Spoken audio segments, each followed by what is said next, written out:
Good morning students, आ जाओ सभी। आपकी एक और क्लास शुरू हो चुकी है। बहुत बहुत स्वागत है आप सभी का आपके अपने पीवीआर स्टडी में। साथियों, ये आपकी चौथी क्लास होगी और वो कैसे, दो चर राशि में रैखिक समीकरण वाली चौथी नंबर क्लास। एक्सरसाइज चल रहा है 3.1 से लेकर के 3.5, 6, 7 जितना भी है पूरा देखेंगे। तो 3.2 चल रहा है अभी। कौन सा ये 3.2, जिसमें हम क्वेश्चन नंबर 2 तक पढ़ चुके हैं साथियों। क्वेश्चन नंबर 3 और क्वेश्चन नंबर 4 ये दोनों एक जैसे हैं। इनमें क्या बताना है, संगत और असंगत। ध्यान से देखना, बहुत अच्छे से बताएंगे, कंफर्म है समझ में आएगा। ये संगत और असंगत बताना है।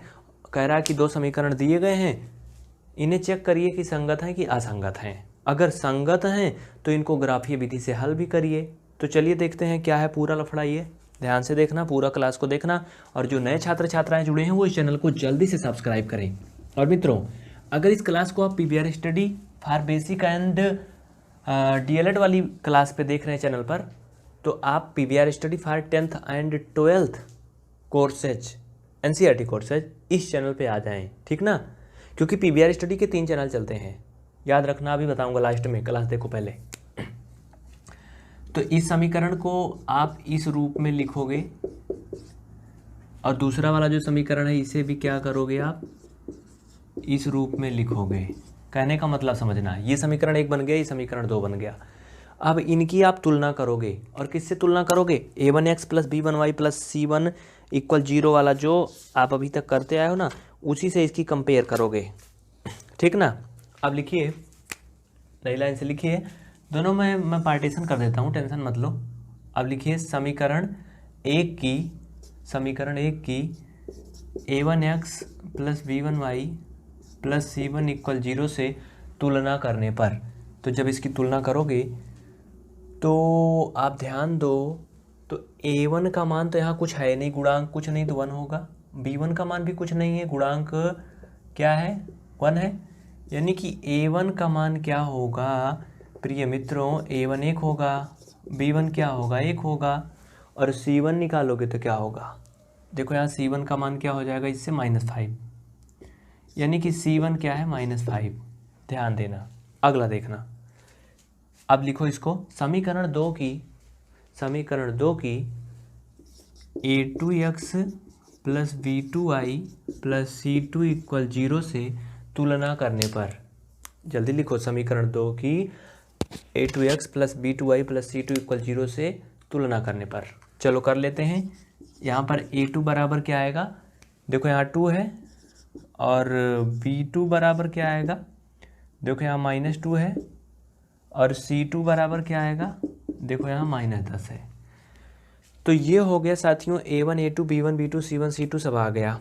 अब चलिए हम आगे देखते हैं क्या होती है कहानी जो हम आपको सुनाते हैं जुबानी। इसके पहले हमने आपको बताया था कि जब a1 a2 b1 b2 c1 c2 सभी बराबर होंगे तब क्या होंगे, कंडीशन बताया था, बताओ कमेंट करके।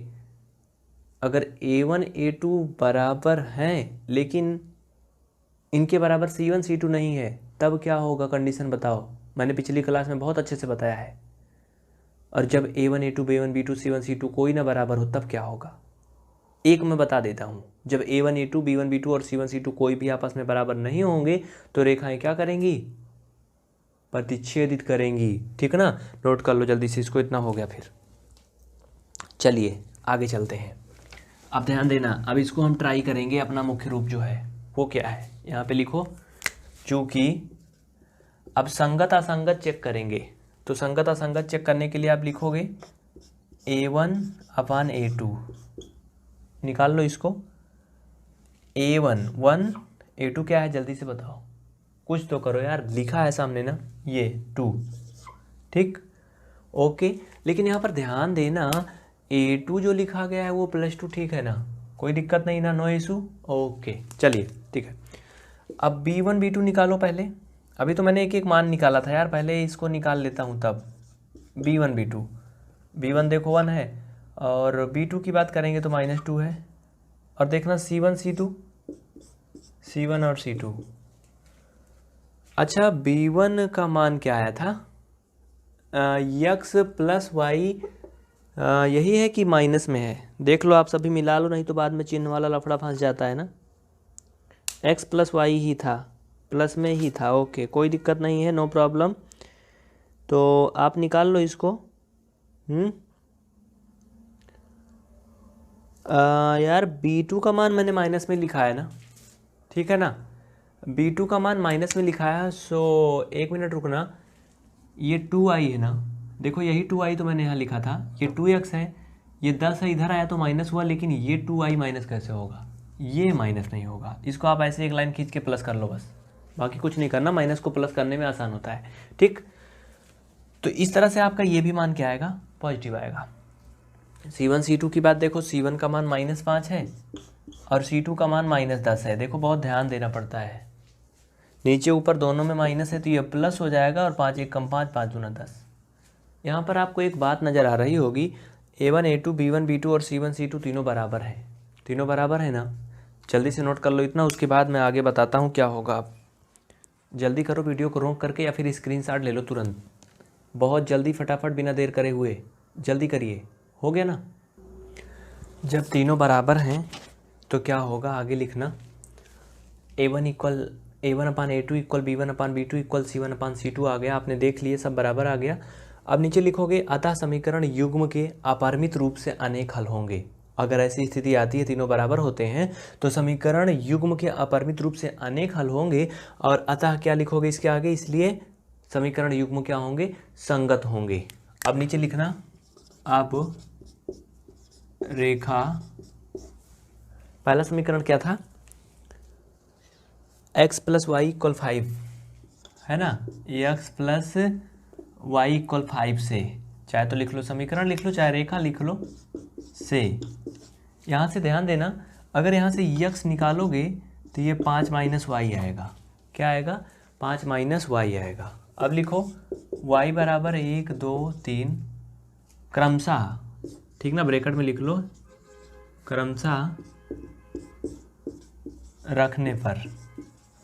तो देखिए ध्यान देना, अगर आप इसमें y का मान अलग अलग रखोगे तो x के मान अलग अलग आएंगे। तो साथियों चलो रख लेते हैं, x इक्वल 5 माइनस वाई है, तो y का मान जब 1 रखोगे तो x का मान क्या आएगा, ध्यान देना, 5 माइनस 1 तो x का मान क्या आएगा, 4 आएगा। y का मान कितना रखा था, 1 रखा था, y का मान 1 रखा तो x का मान क्या आया, 4 आया। ध्यान देना, y इक्वल 2 रखने पर क्या होगा, इसी में रखना है ना, तो x बराबर 5 माइनस वाई की जगह पर 2 रख दिया इसमें, तो x का मान क्या आ गया, 3 आ गया। इसी तरह से और भी कर लो, y इक्वल 3 रखने पर, देखो जब इसमें y का मान 3 रखोगे ना तो भाई 5 में से 3 घट जाएगा, 2 आ जाएगा, यानी x का मान क्या आएगा, 2 आएगा। अब देखो यहाँ पर 3 बिंदु मिल गए मित्रों, 3 बिंदु मिल गए। पहला ए बिंदु क्या मिला, x कामा वाई इक्वल 4 कामा 1, दूसरा बिंदु मिला है x कामा वाई इक्वल 3 कामा 2, तीसरा मिला है x कामा वाई इक्वल 2 कामा 3। जल्दी से इन बिंदुओं को लिख लो फटाफट इतना, फिर आगे लिखना, बहुत जल्दी करिए, फटाफट तुरंत नोट करिए, स्क्रीनशॉट लीजिए या फिर वीडियो को रोक करके लिखिए, जल्दी करें। जो बिंदु आए थे उनको आगे लिख लेंगे हमें कुछ इस तरह से, अतः दिए गए समीकरण 1 से प्राप्त बिंदु 4 कामा 1 बी जो है 2 कामा 2 और 2 कामा 3 है, अतः इन्हें हम या फिर जिसे हम इस तरह से लिख सकते हैं, बोलो लिख सकते हैं ना, y लिखा है, इधर लिखा है x इक्वल 5 माइनस वाई, तो ये मान आए हैं। अब चलो इनको ग्राफ पे दिखा दो बस, ठीक ना। अब लिखिए ग्राफ पे इसको दिखाइए, जिसे आप लिख लेंगे, क्या लिखा है, आलेखित करना। ये देखो ये ग्राफ है जिसे आप जानते हो बहुत अच्छे से, है ना साथियों, वो x है, ये x डैश है, ये y है, ये y डैश है, ठीक ना। मान कितना तक रखोगे, देखो अधिकतम मान 3 आया है, बस ज़्यादा नहीं रखना है, तो चलो रख लेते हैं 1 2 3, ये -1 -2 और -3, -1 -2 और -3। ये देखो यहाँ पे तो 0 होगा, ये 1 इसके लिए है, यहाँ पे होगा 1 2 3। ध्यान देना कैसे बनेगा, 4 कामा 1 का मतलब हुआ मित्रों कि x का मान 4 है, y का मान 1 है, x पर 4 बिंदु चलना है। तो यार थोड़ा सा और बढ़ा लो, ये देखो 4 भी हो गया, चलो, और प्लस में ही चलना है, तो x पर 4 बिंदु चलेंगे तो हम यहाँ आ गए, y पर 1 कह रहा है, 1 मतलब थोड़ा सा ही ऊपर जाना है, कहने का मतलब यहाँ कहीं है 4,1। ध्यान देना ये बन गया 4,1। अगला कह रहा 3,2। x पर 3 चलना है मतलब यहाँ, y पर 2 चलना है मतलब यहाँ। अरे ऐसे ना, ये ऐसे, तो ये 3,2 हो गया। बहुत ध्यान से समझना। अगला बिंदु है 2,3। x पर 2 और y पर 3, तो x पर 2 यहाँ पे होगा, y पर 3 मतलब यहाँ पे होगा। तो ये ऐसे जाएगा, मतलब यहाँ पे क्या आएगा 2,3। तो साथियों इस तरह से आपका ये ग्राफ बन के रेडी हो चुका है, जिसे आप तैयार कर लिए। ये ऐसे आप मिला दोगे तीनों लाइनों को काटती हुई, और सीधी एक रेखा निकल जाएगी प्यार से, ऐसे एकदम सीधा जाएगा। ये कैसे एकदम सीधा ऐसे मिलाओगे पटरी से तो आ जाएगा, ठीक ना। तो ये हुआ आपका ग्राफ। इसे आप चाहो तो काट भी सकते हो ऐसे ले जा करके, ऐसे मतलब देखो प्रतिच्छेदित किया कि नहीं किया इसने, क्या किया, प्रतिच्छेदित किया। अगर एक सीधी रेखा आराम से खींचोगे स्केल रख के तो पूरा आ जाएगा, कोई दिक्कत नहीं होगी। मतलब वो क्या करेगी, उसको प्रतिच्छेदित करेगी, है ना। नोट कर लीजिए जल्दी से। तो ये आपका जो चौथा क्वेश्चन था, तीसरा था, उसका सारा सलूशन इसमें हो चुका है। इसी तरह से हम अगला क्वेश्चन भी कर ले जाएंगे।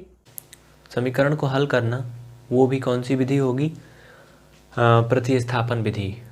प्रतिस्थापन विधि साथियों होता है, एक होता है विलोपन विधि। देखिए विलोपन और प्रतिस्थापन में काफ़ी अंतर होता है, लेकिन प्रतिस्थापन बोले या प्रतिलोपन बोले, प्रतिलोपन और प्रतिस्थापन का मतलब एक ही होता है। ध्यान देना, इसमें क्या करेंगे, एक्सरसाइज 3.3 का ये 5 मतलब क्लास है, और ये जो चैप्टर चल रहा है दो चर राशि में रैखिक समीकरण वाला, वो उसका 5वां भाग है ये। इसमें साथियों क्या करते हैं, जो दो इक्वेशन दिया होता है इसमें से कोई एक समीकरण पकड़ते हैं और उसमें से x या y किसी एक का मान निकाल लेते हैं। जैसे देखना इधर, जैसे इसमें समीकरण जो ये पहला था, ये समीकरण दूसरा था, तो इसमें दूसरे समीकरण से हम x का मान निकाल लेते हैं। तो x इक्वल क्या हो जाएगा, ये 4 पहले से, y इधर जाएगा तो इधर माइनस है, इधर प्लस का हो जाएगा। तो देखो ये क्या हो गया, x का मान आ गया ना। इसके समीकरण 3 लिख सकते हैं इसके आगे समझने के लिए, ठीक ना। अब क्या लिखोगे आप, आगे क्या लिखोगे, देखो इतना करने के बाद में आप क्या करोगे, नीचे लिखो, अगला लिखिए, क्या लिखेंगे, देखिए पहले कुछ तरीका भी समझ लीजिए इसमें क्या कैसे करना होता है। मतलब तो आप समझ गए होंगे हमारा जो कहना है, लेकिन इसमें आप अगर थोड़ा लिख लेंगे तो अच्छा होगा। इसको लिखने के पहले ब्रैकेट में बीच में आप लिख लेंगे प्रतिलोपन या फिर प्रतिस्थापन विधि से, प्रतिस्थापन विधि से, और कोष्ठक में लिख देना समीकरण 2 से, समीकरण 2 से। मतलब समझ में आया, दोनों समीकरण लिख लिया, उसके बाद लिख देना प्रतिलोपन विधि से, कोष्ठक में लिख देना समीकरण 2 से, या नीचे भी लिख सकते हो, तो समीकरण 2 हो गया। अब देखिए यहाँ लिखेंगे समीकरण 3 से जो आया है, x का मान समीकरण 1 में रखने पर, किस में रखेंगे अब ये मान, समीकरण 1 में। चलो ठीक है, समीकरण 1 बताओ क्या लिखा है इसमें, ध्यान देना, ये है ना x प्लस वाई इक्वल क्या है 14 है। तो मित्रों यहाँ पर x का मान दिया है ना, तो चलो x की जगह पर रख दो 4 प्लस वाई, और ये प्लस वाई पहले से है, इक्वल 1 4 14। ध्यान से देखना, नीचे नहीं समझ में आ जाएगा तो तुरंत पूछ लेना, बिल्कुल कंफ्यूज मत होना। तो यहाँ से मित्रों इसे आप ऐसे लिखोगे, क्या ये जुड़ जाएगा वाई वाई, तो 4 प्लस 2y इक्वल 14, ठीक ना। इतना क्लियर है, तो अब यहाँ ऊपर लिखना, ऊपर यहाँ लेके चलना, देखो कहाँ तक चलता है। यहाँ पर आप क्या लिखोगे, यहाँ पर आप लिखोगे 2y इक्वल 14 माइनस 4, क्योंकि 4 उधर जाएगा तो सब ट्रैक हो जाएगा। तो यहाँ पर फाइनल में y इक्वल ये 10 अपान क्या हो जाएगा 2, तो y की वैल्यू क्या आ जाएगी 5। y का मान 5 आ गया ना। पहला स्टेप में इतना करना, फिर दूसरा स्टेप में ये हो गया। अब क्या करोगे, देखो तीसरा स्टेप इधर साइड में करना, इधर साइड में दिख रहा है ना। अब लिखिए y का मान क्या करोगे, देखो y का मान आ गया ना। अब ये y का मान आप रख दोगे, किस में रख दोगे, किसी भी एक समीकरण में रख सकते हो। किस में रखेंगे, ध्यान देना, समीकरण 1 में रख दीजिए या 2 में रख दीजिए, किसी में भी रख दो, आ जाता है वैसे। लेकिन रूल की जो होता है, समीकरण अगर 2 को हमने इधर उधर करके निकाला था मान, तो 1 में रखते हैं। चलिए रख लेते हैं। देखो इसमें बुक में भी ये क्वेश्चन दिया हुआ है, इसका आंसर यही आ रहा है ना। चलिए रखते हैं, ठीक है, ओके। किसी में भी आप रख लो, y का मान आप लोग लिख लीजिए, मैं नहीं लिखूँ या ना लिखूँ, लिखिए y का मान समीकरण 1 में रखने पर, चलो 1 ही में रख दो, x + y = 14। किसी में भी रख दो, चाहे 1 में रखो चाहे 2 में, वही आएगा। y का मान 5 है तो x + 5 = 14, तो x = 14 - 5, x = 9 आ गया ना। नोट कर लो जल्दी से, x का मान 9 आ गया और y का मान क्या आ गया, 5 आ गया, ठीक है। चलिए, तो ये हो गया पहला तरीका, पहला क्वेश्चन हो गया। दूसरा देखना इसमें से इक्वेशन साथियों, इस तरह से आप जितने भी क्वेश्चन दिए गए हैं सभी कर लेना। ये है आपका विधि जो आपने सीख लिया। देखिए स्टूडेंट्स, इसमें का जो दूसरा इक्वेशन दिया गया है, इसे ध्यान दीजिए। ये थोड़ा सा अजीब सा लग रहा है आपको, देख के डर लग रहा होगा ना। इसमें भी यस और टी का मान निकालना है। देखो जो दूसरा समीकरण है, इसे आप सिंपल में बना सकते हो मल्टीपल करके। कैसे, देखो ऐसे 2 का इसमें गुणा कर लो तो ये हो जाएगा 2s, 3 का t में करोगे तो 3t अपान ये 2 3 जा 6 = 6। सिंपल समीकरण में बना लो इसे, तो 2s - 3t इक्वल, इसके नीचे 1 लिख के तिरछा गुणा कर लोगे तो ये 36 हो जाएगा। अब देखो ये रियल में समीकरण 2 बन गया, ठीक ना। समीकरण 2 ये बन गया और समीकरण 1 क्या है, ये ऊपर वाला है, समझ रहे हो ना। अब ये 2 समीकरण है, 1 है, कर लोगे ना जैसे मैंने बताया था। इसमें से आप ऐसे कर लो ना यार, देखो इसमें सिंपल सी बात है। इतना करने के बाद आप लिख दो प्रतिलोपन विधि से या प्रतिस्थापन विधि से, और यहाँ से निकाल लो यस इक्वल, तो यस इक्वल हो जाएगा 3 + t, और ये समीकरण 3 बन जाएगा। फिर क्या करना, यस का मान समीकरण 2 में रख देना, रख के हल करोगे, टी का मान आ जाएगा, जो टी का मान आएगा समीकरण 1 में रखना। इस तरह से आपको सारे मान मिल जाएंगे, ठीक ना। तो बात समझने की कोशिश करिए, अगर नहीं समझ में आए तो वीडियो को इसको फिर से देख लीजिए स्टार्टिंग से, एकदम क्लियर हो जाए। और हाँ, एक बात और बता दें, अगर आप इस क्लास को PVR स्टडी प्रयागराज पर देख रहे हैं तो ये आपकी NCERT सोल्यूशन वाले चैनल पे क्लास चलेगी हर दिन सुबह 8 बजे से। ऊपर देखो चैनल का नाम लिखा गया है, चैनल का नाम है PVR स्टडी 3.0 NCERT सोल्यूशन। इस चैनल पर आपको पूरा कंप्लीट 10th का NCERT मिलेगा। इसलिए आप PVR स्टडी प्रयागराज पर अगर देख रहे हैं या यूट्यूब के अलावा फेसबुक पर देख रहे हैं, तो आप यूट्यूब पर जाकर के PVR स्टडी 3.0 यानी कि चैनल नंबर 3 को सब्सक्राइब करें, या फिर आप मैथ आसान है लिख कर सर्च कर सकते हैं यूट्यूब पर, तो वहाँ से भी हो सकता है आपको ये चैनल मिल जाएगा, लेकिन नाम यही रहेगा, PVR स्टडी 3.0 ही रहेगा। चलिए आगे देखते हैं नेक्स्ट क्वेश्चन। देखिए अगले सवाल की तरफ हम लोग आगे बढ़ते हैं, ध्यान देना, बहुत ही आसान है ये। कह रहा है कि 2x + 3y = 11 और 2x - 4y = -24 को हल कीजिए तथा इसमें यम का वह मान ज्ञात कीजिए जिसके लिए y = mx + 3 है। तो ये नीचे जो दिया गया है इससे बिल्कुल ना घबराना, इसमें कुछ नहीं करना है। इसमें सिर्फ और सिर्फ क्या करना है, x और y का मान रख देना है बस। x और y का मान इन दोनों समीकरण से मिलेगा। तो चलो हम लोग हल करते हैं। समीकरण 1 है 2x + 3y = 11 है, लिख लिया। समीकरण 2 लिख लो, 2x - 4y = -24। बहुत आसान है, ये समीकरण 1 है और ये समीकरण 2 है। चलिए समीकरण 1 से लिखते हैं, नीचे लिख लो प्रतिस्थापन विधि से, और उसके नीचे चाहे लिख लो समीकरण 1 से, ठीक ना। अब प्रतिस्थापन विधि अप्लाई करेंगे समीकरण 1 में, तो 2x + 3y = 11 है ना। यहाँ से साथियों हम निकालेंगे क्या, बोलो क्या निकालेंगे। यहाँ से हम किसी एक का मान निकाल लेंगे, चाहे x का मान निकाल लेंगे चाहे y का।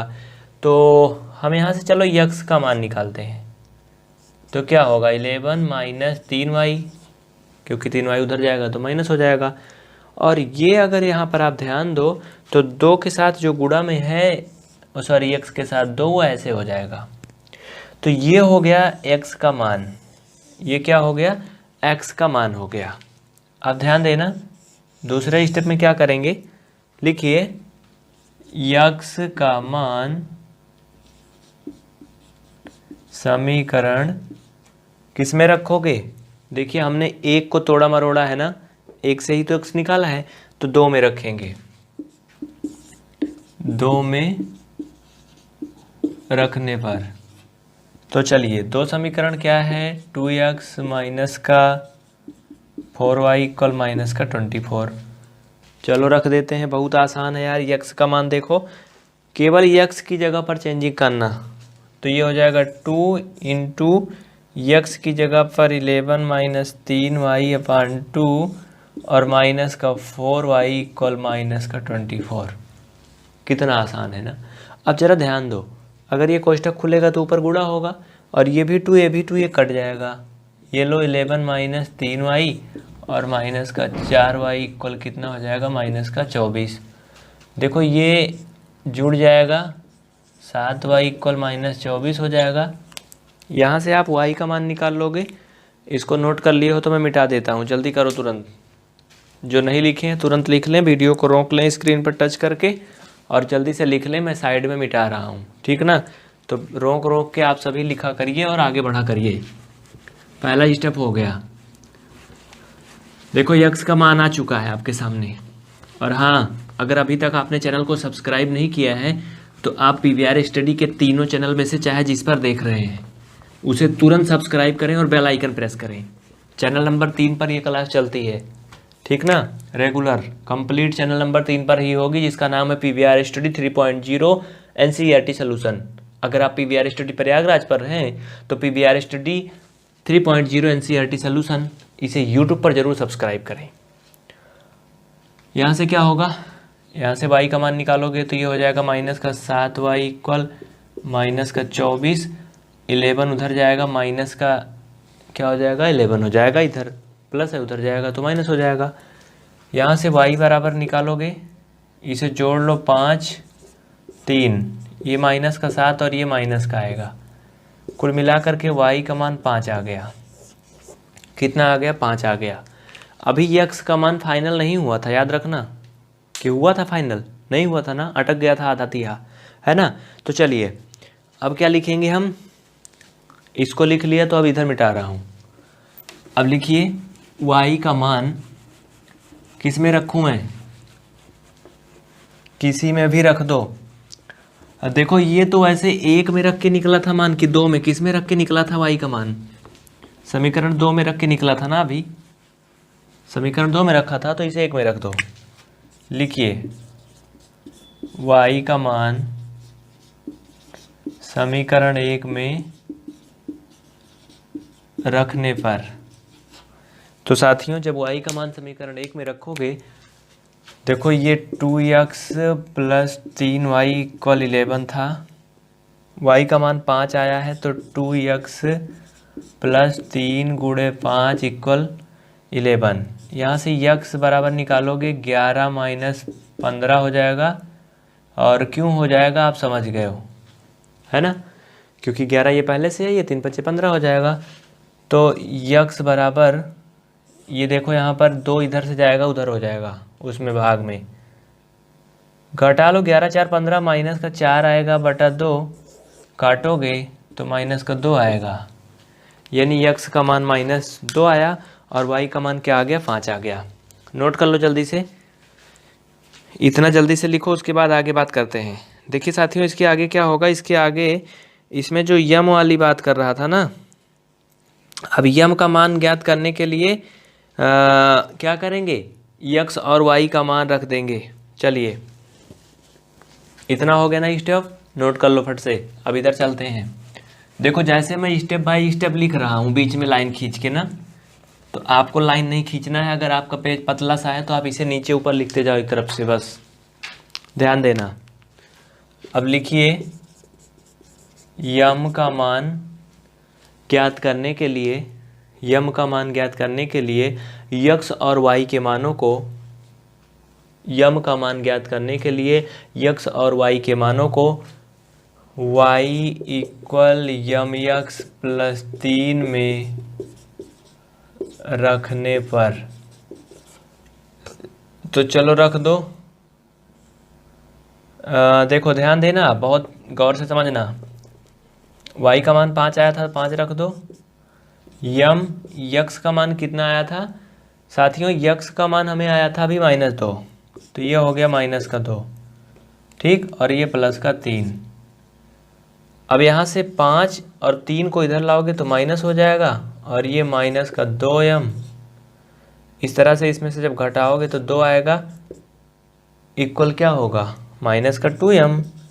तो यहाँ से इसे हम लिख सकते हैं 2 अपान ये -2 इक्वल m, काटोगे तो -1 इक्वल m, यानी कि m का मान कितना आएगा? -1 आएगा, है ना? तो यही तो था ना, कह रहा था m का मान निकालना है, x और y का मान निकालना है। नोट कर लीजिए, बस इतना ही थी पूरी प्रक्रिया। जल्दी करें, आगे बढ़ते हैं फिर हम। हो गया ना इतना? ओके, चलिए अगला क्वेश्चन पे हम बात करते हैं। क्वेश्चन नंबर 3, ध्यान देना। क्वेश्चन नंबर 3 की राम कहानी मैंने नहीं लिखा है, लेकिन हमने कुछ महत्वपूर्ण पॉइंट लिखा है। 3 का पहला पार्ट क्या है, ध्यान से सुनना साथियों। 3 नंबर जो मेन क्वेश्चन है वो कुछ ऐसा है, कह रहा कि निम्न समस्याओं में रैखिक समीकरण युग्म बनाइए। समस्याओं का मतलब ये जो कहानी लिखी गई है इसको पढ़ के रैखिक समीकरण का युग्म बनाइए और उनके हल प्रतिस्थापन विधि से ज्ञात कीजिए। मतलब ये जो स्टोरी दी गई है इसके समीकरण बनाइए और उनको प्रतिस्थापन विधि से हल कीजिए। तो चलिए ये स्टोरी क्या है मैं आपको समझाता हूँ। देखिए कक्षा 10 की एनसीईआरटी मैथ में ये क्वेश्चन है आपके बुक में सभी के। दो संख्याओं का अंतर 26 है और एक संख्या दूसरी की 3 गुनी है, तो उन संख्याओं को ज्ञात कीजिए। ऐसी स्थिति में हम क्या करते हैं साथियों? मान लेते हैं। क्या मानेंगे? माना संख्याएं क्या हैं? यक्स तथा वाई हैं। संख्याओं को क्या मान लिया मैंने? यक्स और वाई मान लिया। अब देखना क्या कहता है, पूरा क्वेश्चन समझना। कह रहा कि उन दोनों संख्याओं का अंतर 26 है। अब नीचे लिखिए प्रश्नानुसार। प्रश्नानुसार तो साथियों अंतर का मतलब होता है घटाना। इसका मतलब यक्स माइनस वाई इक्वल कितना है? 26 है। ये समीकरण 1 हो गया। दूसरी शर्त के अनुसार यहाँ पर लिख लो दूसरी स्थिति, सेकेंड स्थिति। कह रहा है कि और एक संख्या दूसरी की 3 गुनी है। तो चलो भाई एक संख्या जो है वो दूसरी की 3 गुनी है, मतलब कि x इक्वल 3y। ये समीकरण 2 हो गया। दोनों समीकरण बन गए दोनों स्थिति में, है ना? अब क्या करेंगे? अब हमारे पास एक बहुत अच्छा चांस है कि हम समीकरण जो 2 से x का मान निकला है उसे रख के, प्रतिस्थापन का मतलब ही यही होता है, प्रतिस्थापन में यही तो करते आए हैं ना। x या y किसी एक का मान निकाल लेते हैं एक तरफ, बाकी जो बचता है उसे दूसरे में ढकेल देते हैं। तो लिखिए अगला स्टेप, इधर से लिखिए समीकरण 2 से यक्स का मान समीकरण 1 में रखने पर, समीकरण 1 में रखने पर, तो यक्स माइनस वाई इक्वल 26। तो यक्स का मान है 3y माइनस वाई इक्वल 26। तो साथियों ये 2y इक्वल 26 हो जाएगा, y इक्वल 13 आएगा। 13 आएगा ना, क्योंकि 2 उधर जाएगा कट जाएगा। सिंपल सा है यार। देखो y का मान आ गया, यक्स का मान अभी नहीं आया। अब क्या करोगे? समीकरण 1 में रखे थे ना, अब लिखो इधर आगे तीसरा स्टेप में। इसको लिख लो या फिर स्क्रीनशॉट ले लो, नहीं तो हम मिटा देंगे। वीडियो को रोक करके लिख लिया करिए। अगर हम कभी जल्दी मिटा दें, नहीं लिख पाए हो ना, तो वीडियो को पीछे करके लिख लिया करिए, क्योंकि आप सभी ऑनलाइन देखते हो ना। इतना मालूम होना चाहिए कि अगर कोई चीज़ मिट गया तो वीडियो को आप अपने मोबाइल फ़ोन में लेफ़्ट साइड टच करेंगे 2-3 बार तो पीछे हो जाएगा। लिखिए y का मान समीकरण 2 में रखने पर, 2 में रखने पर, समीकरण 2 था x इक्वल 3y। तो x इक्वल 3 गुणा y का मान 13, तो x इक्वल कितना हो गया? 39। क्या कह रहा था? इन समस्याओं को हल कीजिए और वो भी प्रतिस्थापन विधि से। आ गया ना, हो गया। लेकिन संख्याओं के बारे में बात की गई थी, तो यहाँ पर आप लिख सकते हो, अतः पहली संख्या x इक्वल 39 तथा दूसरी संख्या y इक्वल 13 है। इस तरह से ये साथियों आपका तीसरा क्वेश्चन भी कंप्लीट हो चुका है। आप इसे रोक करके लिख लो या फिर स्क्रीनशॉट ले लो, बहुत ही मज़ेदार क्वेश्चन है। और फिर आप आगे सीखते रहिए। कोशिश करने वालों की कभी हार नहीं होती और कुछ किए बिना यूं ही जय जयकार नहीं होती। साथियों, कोशिश करने से नहीं हारना, पूरा अंक आएगा यार। टेंशन मत लो, बस परीक्षा के लिए जो भी आ रहा है रट डालो, चट डालो एकदम से, ठीक ना। देख लो बस। और एक सबसे बड़ी बात, आपकी बोर्ड की परीक्षा अगर होने वाली है तो आप मॉर्निंग में उठ के पढ़ने की कोशिश करिए। और हाँ, सोने से पहले थोड़ा देर जरूर पढ़िए। जो भी चीज़ याद करना है उसको पढ़िए सोने के पहले, और उठने के बाद याद करने वाली चीज़ें सबसे पहले पढ़िए। मैथ लगाने का काम सबसे बाद में करिए, क्योंकि जो चीज़ें याद होती हैं ना, जब आप बिस्तर से उठते हो उस समय अगर कोई चीज़ पढ़ते हो तो याद रहती हैं। अगर आप उठने के बाद तुरंत पढ़िए, कुछ मत करिए, बाद में जाइए वॉशरूम वगैरह कहीं भी जाइए, बाद में जाइए, लेकिन उठने के बाद चाहे 5 ही मिनट पढ़िए, लेकिन जैसे आँख खुले कुछ ना कुछ ज़रूर पढ़िए। इसके आगे देखना, ये एक्सरसाइज पूरा हो गई है। इसमें साथियों जो और भी क्वेश्चन है उनको ध्यान से समझ लो कैसे करना है, मैं बता दे रहा हूँ। देखिए, इसमें जो अगला क्वेश्चन है दूसरा नंबर, वो कह रहा है कि दो संपूरक कोणों में से बड़ा कोण छोटे कोण से 18 डिग्री अधिक है। दो संपूरक कोणों में से बड़ा कोण छोटे कोण से 18 डिग्री अधिक है, तो बताइए उन कोणों की माप क्या है। इसमें क्या करोगे, इसमें सिंपल सी बात है यार, संपूरक कोणों में से बड़ा कोण को x मान लो, बड़ा कोण को x मान लो, छोटा कोण y हो जाएगा। फिर प्रश्नानुसार दूसरी स्थिति जो कह रहा है उसके अकॉर्डिंग चलोगे तो x minus Y equal 18 degree हो जाएगा, ये समीकरण 1 हो जाएगा। और फिर अधिक की बात बोल रहा है, x प्लस वाई इक्वल क्या कर लोगे, 180। ये x प्लस वाई 180 क्यों होगा, 180 इसलिए होगा साथियों क्योंकि संपूरक कोणों का जो योगफल है वो 180 अंश होता है, ठीक ना। संपूरक कोणों का योगफल 180 अंश होता है। पहली शर्त के अकॉर्डिंग तो आप इसको x minus Y equal 18 degree कर लोगे, लेकिन संपूरक कोणों का जो योग है 180 होता है, तो आप x प्लस वाई इक्वल 180 करोगे। दो समीकरण बन जाएंगे, हल कर लेना, बस हो गया। उसके बाद तीसरा जो कह रहा है उसको भी ध्यान से सुन लो। कह रहा तीसरा कि एक क्रिकेट टीम के कोच ने 7 बल्ले तथा 6 गेंदें 3800 रुपये में खरीदी। बाद में उन्हें 3 बल्ले और 5 गेंदें 1750 रुपये में खरीदी, तो प्रत्येक गेंद का मूल्य बताओ। देखिए ध्यान देना, इसमें कुछ नहीं करना है, बहुत ही आसान है। इसमें आप ये मान लो पहले बल्ले और गेंद का मूल्य अलग अलग मान लो। 5 गेंद 7 गेंद का बाद में करना, पहले सिर्फ और सिर्फ बल्ले और गेंद का मानो। तो साथियों इसमें क्या करोगे, इसमें आप लिखिए, मान लीजिए कि माना एक बल्ले का मूल्य x रुपये और एक गेंद का मूल्य y रुपये। तो पहली शर्त के अनुसार क्या हो जाएगा, कह रहा था कि क्रिकेट के कोच ने 7 बल्ले तथा 6 गेंदें 3800 में खरीदी, तो सिंपल सी बात है 7x धन 6y इक्वल क्या हो जाएगा, 3800 हो जाएगा। ये हो गया। दूसरी स्थिति कह रहा था कि 3 बल्ले और 5 गेंदें 1750 में खरीदी, तो यार सिंपल सी बात है 3 गेंद और 5 बॉल खरीद रहा है, तो 3x धन 5y इक्वल 1750 रुपया हो गया। ये दो समीकरण बन गए और इनको क्या करोगे आप, फटाफट हल कर डालो। x और y के जो मान आ जाएंगे वही हो जाएंगे उत्तर। साथियों ये बहुत ही मुश्किल भरे टाइम में क्लास रिकॉर्ड होती है, अगर कहीं कुछ गड़बड़ होता है तो उसके लिए माफ़ी चाहते हैं। हमारी कोशिश होती है गड़बड़ ना हो। रात्रि के 2:16 इस समय हो चुके हैं, लेकिन सुबह आपको ये क्लास मिले, इसलिए हमारा उद्देश्य होता है कि आपको क्लास दिया जाए किसी भी तरह से। देखो लाइट बंद हो जा रही क्या है ना, 2:16 हो चुके हैं, तो काफ़ी लेट हो जाता है। 10th की मैथ आपकी नहीं चल रही थी समय की कमी की वजह से, लेकिन हमारी फिर भी यही कोशिश है कि समय मिले और या ना मिले, लेकिन आपकी क्लास जो है वो चलनी चाहिए, है ना। तो आप देखना ना भूलिएगा। PVR स्टडी ग्रुप जो चैनल का नाम पहले था वो PVR स्टडी 3.0 रख दिया गया है, और इस पर आपको कक्षा 12 और 10 की दोनों NCERT मिलेगी। कक्षा 12 की NCERT मैथ आप इसी चैनल पर सुबह 9 बजे से देख सकते हैं, सुबह 9 बजे से। चलते हैं फिर, चैनल को सब्सक्राइब करिएगा, बेल आइकन ऑन करिएगा। और हाँ, अगर आपको पूरा मैथ पढ़ना है तो ऊपर देखो साइड में लिखा है PVR study apps. PVR study apps play store पर फ्री में उपलब्ध है, उसे इंस्टॉल कर लेंगे तो वहाँ पर आपको कंप्लीट क्लास मिल जाएगा। किसी प्रकार की टेक्निकल इशू अगर आती है तो ऊपर दिए गए व्हाट्सएप और कॉल के नंबर पर हमसे संपर्क करें। चलते हैं फिर, जय हिंद, शुभ रात्रि।